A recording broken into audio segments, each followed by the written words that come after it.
जय हिंद दोस्तों। आज हम लोग अवतल दर्पण से प्रतिबिंब निर्माण की स्थिति के बारे में पढ़ेंगे और इससे पहले हम लोग तीसरी स्थिति तक के बारे में पढ़े थे। अब चौथी स्थिति के बारे में पढ़ेंगे और अवतल दर्पण के लिए वस्तु चौथी स्थिति में कहाँ रहेगी और वस्तु के द्वारा दर्पण के द्वारा वस्तु का प्रतिबिंब कहाँ निर्मित होगा, प्रतिबिंब की प्रकृति कैसी होगी, इसके बारे में अवलोकन करेंगे। तो हम लोग चौथी स्थिति के बारे में पहले लिख लेते हैं। जब वस्तु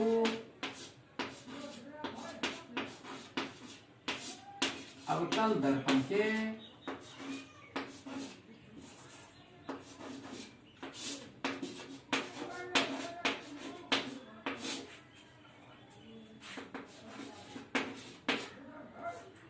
वक्रता केंद्र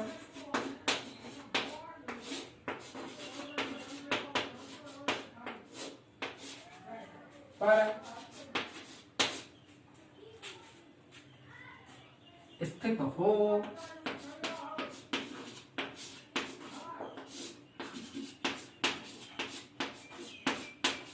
तो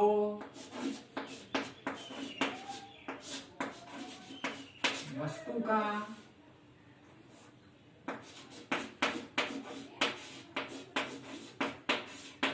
प्रतिबिंब कहाँ बनेगा,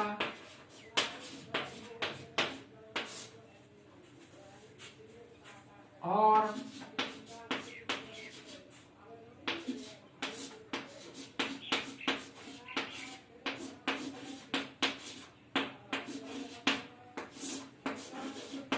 प्रतिबिंब की प्रकृति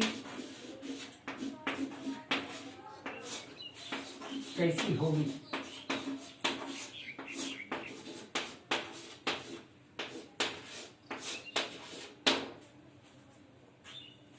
चौथी स्थिति के रूप में हम देखते हैं कि जब वस्तु अवतल दर्पण के वक्रता केंद्र पर स्थित होती है तो वस्तु का प्रतिबिंब कहाँ बनता है और प्रतिबिंब की प्रकृति यानी प्रतिबिंब का गुण कैसा होता है, वह अपने किन किन गुण को व्यक्त करता है, इसके बारे में लिखेंगे, जानेंगे।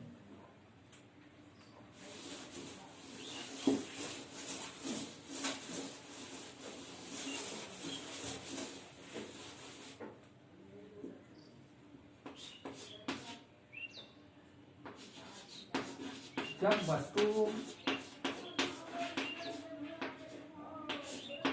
अवतल दर्पण के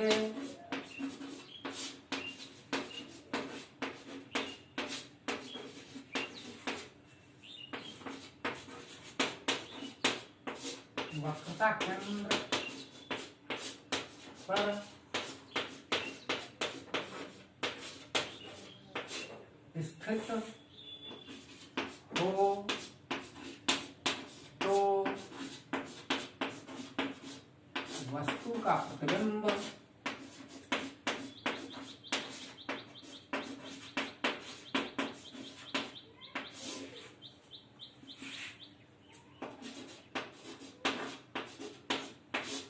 दर्पण के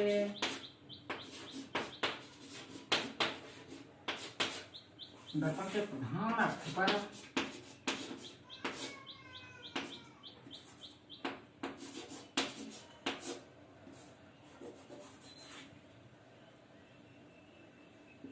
परावर्तक सतह के सामने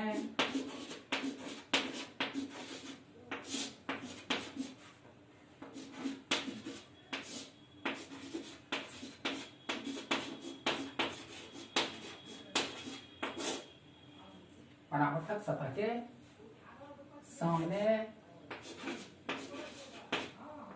वक्रता केंद्र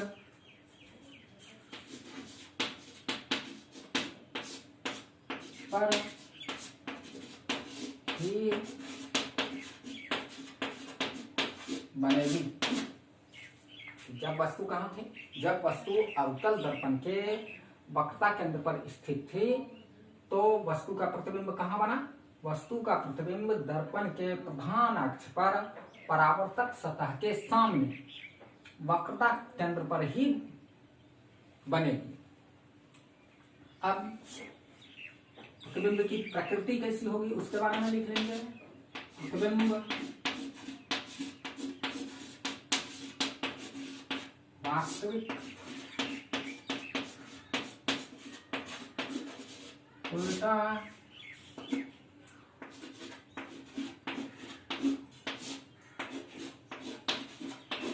तथा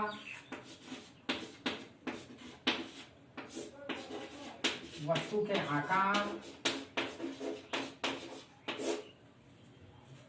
के बराबर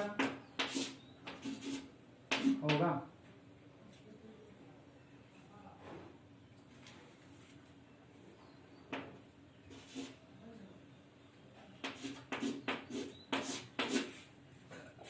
प्रतिबिंब कैसा होगा? वास्तविक होगा, उल्टा होगा और वस्तु का आकार जितना बड़ा है प्रतिबिंब का आकार भी उतने के बराबर होगा। तो हम इस बात को जान गए कि जब कोई वस्तु अवतल दर्पण के वक्रता केंद्र पर स्थित होगी तो वस्तु का प्रतिबिंब दर्पण के प्रधान अक्ष पर परावर्तक सतह के सामने वक्रता केंद्र पर ही बन जाएगी और प्रतिबिंब का गुण जो होगा, प्रतिबिंब की प्रकृति जो होगी, प्रतिबिंब कैसा होगा? वास्तविक, उल्टा, वस्तु की अपेक्षा उल्टा और वस्तु के आकार के बराबर।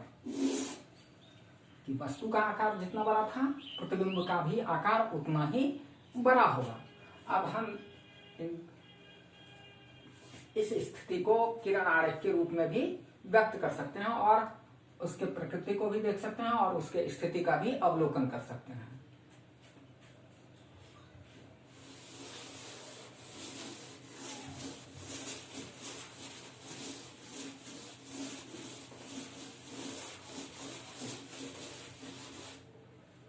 हम अवतल दर्पण बना लेंगे।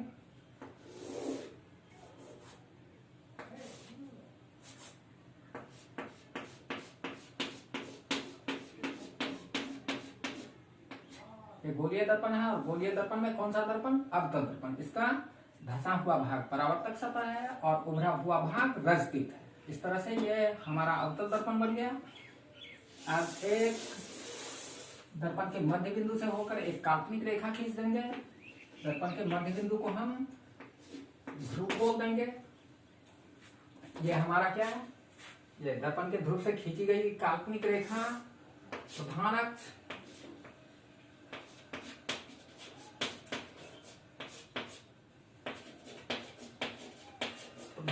जिसको हम लोग अंग्रेजी में प्रिंसिपल एक्सिस बोलते हैं। अब हम लोग क्या करेंगे? अवतल दर्पण के फोकस और वक्रता केंद्र दोनों को डिनोट कर लेंगे। फोकस को बड़ी एफ से सूचित करेंगे और वक्रता केंद्र को बड़ी सी से। अब बोला गया कि वस्तु स्थिति क्या थी कि अवतल दर्पण के वक्रता केंद्र पर वस्तु स्थित है। तो हम अवतल दर्पण के वक्रता केंद्र पर एक वस्तु को रखेंगे। अब इस वस्तु से प्रतिबिंब निर्माण के लिए दर्पण के प्रधान अक्ष के समांतर एक किरण आपतित करेंगे। यह आपतित किरण परावर्तन के बाद दर्पण के फोकस से होकर गुजर जाएगी और दूसरी किरण हम लोग वस्तु से दर्पण के फोकस से होते हुए दर्पण की सतह पर आपतित कराएंगे। दो किरण लिए कि वस्तु के प्रतिबिंब के निर्माण के लिए हम लोग बोले थे कि मुख्य रूप से 2 किरण लिया जाता है। आप 3 किरण का भी प्रयोग कर सकते हैं, लेकिन 3 किरण आपके ग्राफ को और जटिल बनाता है, इसलिए आप प्रायः क्या लेते हैं? 2 किरण का प्रयोग करते हैं और सामान्य रूप से प्रतिबिंब निर्माण की स्थिति को व्यक्त कर लेते हैं।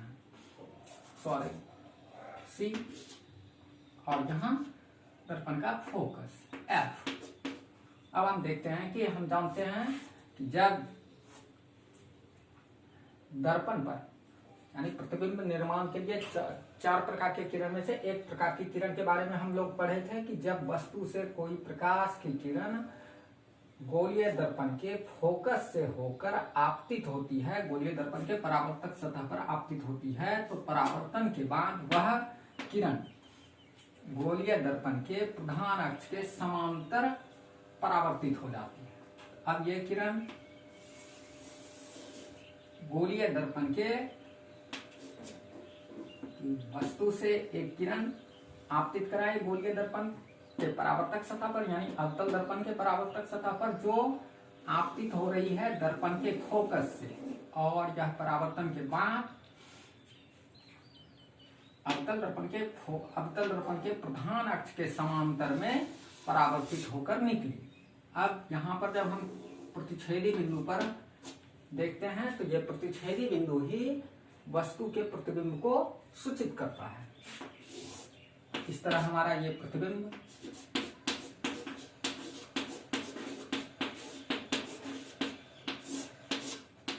यहाँ पर दोनों परावर्तित किरणें एक दूसरे को प्रतिच्छेद की, तो उसी बिंदु को हम लोग प्रतिबिंब कह देते हैं। तो हम देखते हैं कि प्रतिबिंब अवतल दर्पण के परावर्तक सतह के सामने बना, और ये वस्तु। देखिए हम लोगों ने लिखा कि वस्तु कहाँ है, वस्तु अवतल दर्पण के वक्रता केंद्र पर स्थित है।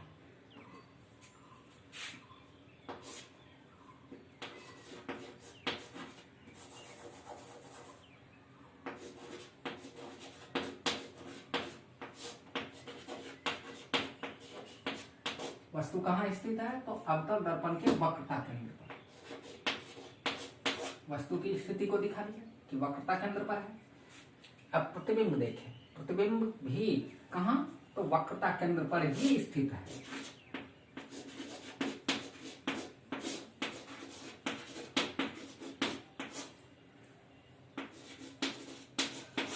तो प्रतिबिंब भी स्थित है कहाँ, वक्रता केंद्र पर। अब तो हम वस्तु की स्थिति और प्रतिबिंब की स्थिति को देखिए किरण आरेख से। अब हम लोग दूसरे तथ्य के बारे में बात करेंगे इसका कि प्रतिबिंब की प्रकृति कैसी है। तो प्रतिबिंब की प्रकृति अर्थात प्रतिबिंब का गुण। तो हम देख रहे हैं कि प्रतिबिंब क्या है, अवतल दर्पण के परावर्तक सतह के सामने बन रहा है। तो प्रतिबिंब क्या होगा, वास्तविक।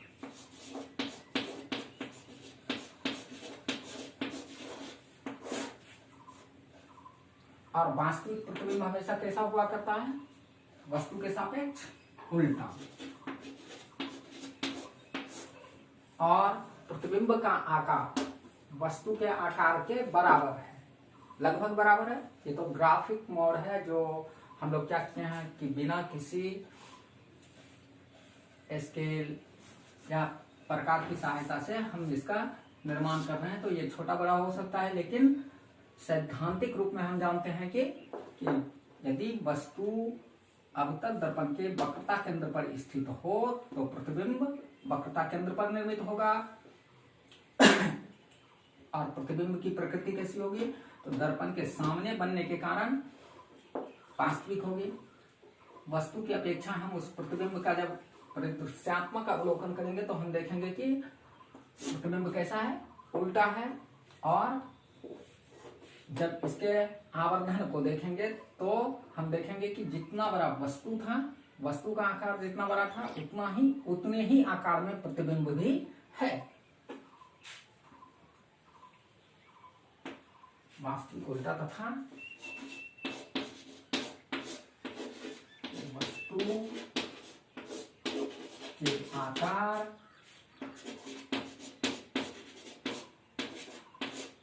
के बराबर।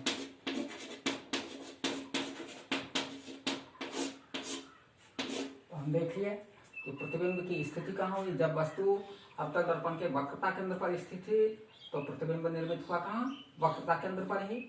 और प्रतिबिंब की प्रकृति कैसी हुई, तो वास्तविक उल्टा तथा वस्तु के आकार के बराबर। जय हिंद।